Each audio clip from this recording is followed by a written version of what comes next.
Every single morning, you participate in a sacred ritual. You smear chemical paste across a stick adorned with synthetic bristles, scrub your mouth for 2 minutes, and rinse with liquid that feels like liquid mint fire. If you skip this ritual for even 2 days, your mouth begins to taste like a graveyard. Your breath can melt paper, and your dentist starts texting you ominous reminders. So here is the terrifying paradox. When archaeologists dig up 5,000-year-old human skeletons, they often find jawbones with nearly perfect teeth, no cavities, no enamel erosion, no wisdom tooth impactions. These people lived in a world without toothpaste, without floss, and without a single dental hygienist in sight. Which leads to an obvious mind-bending question. How did ancient people clean their teeth? Did they just suffer in silent agony? Did they chew on tree bark? Or did they use remedies so utterly disgusting that you will thank your lucky stars you live in the 21st century? The answer involves crushed eggshells, mouse brains, medieval torture tools, and an ancient black market trade in human urine. Grab your toothbrush, because we are going back in time to uncover the bizarre history of dental hygiene. To understand how ancient humans kept their teeth clean, we first have to understand why their teeth didn't rot in the first place. If you went back 30,000 years to the Paleolithic era, you would find that hunter-gatherers almost never brushed their teeth. Yet dental rot was extremely rare. Less than 2% of prehistoric fossils show signs of tooth decay. Compare that to today, where over 90% of adults have had at least one cavity. Why were cavemen winning the dental game without even trying? The secret wasn't magic hygiene, it was diet. Paleolithic humans ate what nature provided: wild meats, tough roots, nuts, and fibrous plants. This diet did two incredible things for their teeth. First, chewing on hard, fibrous plants acted as a natural abrasive. Every time a caveman chewed on a tough root, it literally scraped the plaque off their enamel like a biological toothbrush. Second, and most importantly, zero refined sugar. The bacteria in your mouth, specifically Streptococcus mutans, love simple carbohydrates and sugar. When you eat a donut, these bacteria feast on the leftover sugar, multiply exponentially, and excrete acid. It is this acid that eats away your enamel and creates cavities. Before the invention of agriculture, humans simply didn't eat concentrated sugars. But then, around 10,000 years ago, humanity made a monumental mistake. We invented farming. With agriculture came wheat, barley, and rice, starches that break down into sugar right inside the mouth. Almost overnight, in evolutionary terms, tooth decay exploded. Humanity was officially hooked on carbs, and our mouths became a war zone. We needed a weapon to fight back. Around 3500 BC, the Babylonians and Egyptians realized they couldn't keep living with rotten mouths. They invented humanity's first recorded dental tool, the chew stick. A chew stick was remarkably simple.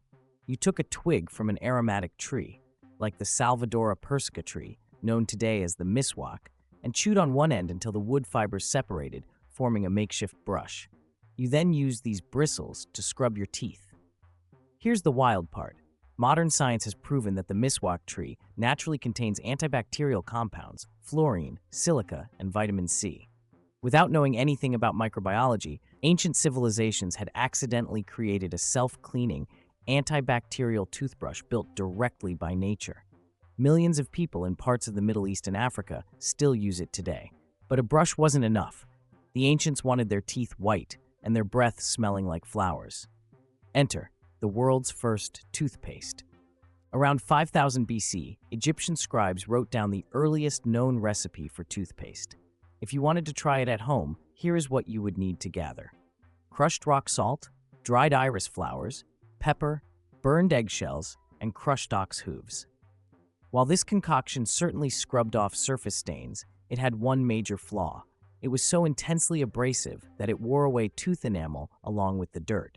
But hey, at least your breath tasted like dried iris flowers instead of rotting meat. If you thought crushed eggshells were extreme, welcome to the Roman Empire. The Romans took dental aesthetics very seriously. A white smile was a sign of wealth and nobility, but their method for achieving that pearly white shine will make your stomach turn. The Romans used human urine as mouthwash. This wasn't just a weird myth, it was standard medical practice back then.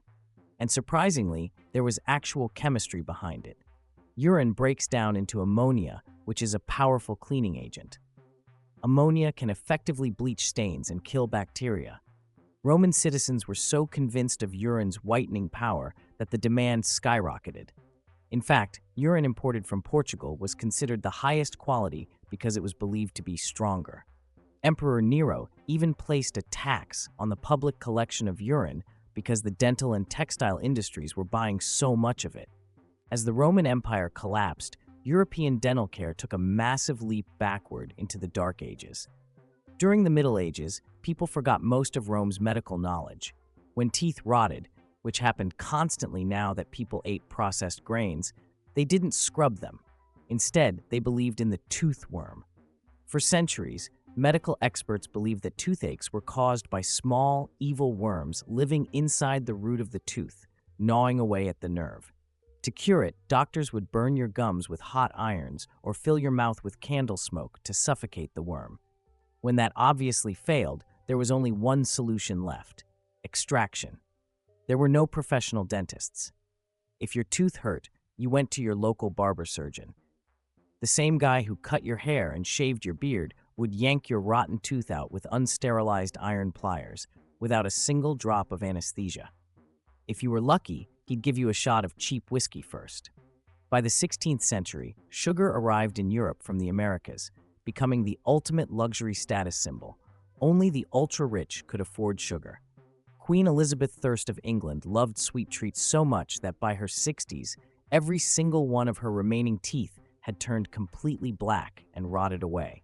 Here is the ultimate twist. Because sugar was so expensive, having black teeth became a fashion trend. Fortunately, humanity was on the verge of a hygiene revolution. In 1498, the Emperor of China invented the world's first bristle toothbrush. Instead of a frayed stick, Chinese craftsmen took stiff, coarse hairs from the neck of a cold climate wild boar and attached them to handles made of bone or bamboo. In 1780, an Englishman named William Addis was sitting in a prison cell for starting a riot.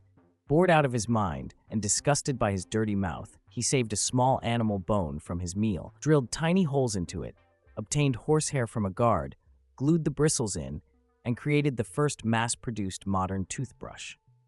When he was released, he started a company that manufactured bristles on a global scale. By the mid-20th century, nylon replaced pig and horse bristles, fluoride was added to toothpaste, and dental hygiene transformed from a terrifying medieval torture ordeal into a daily 2-minute habit.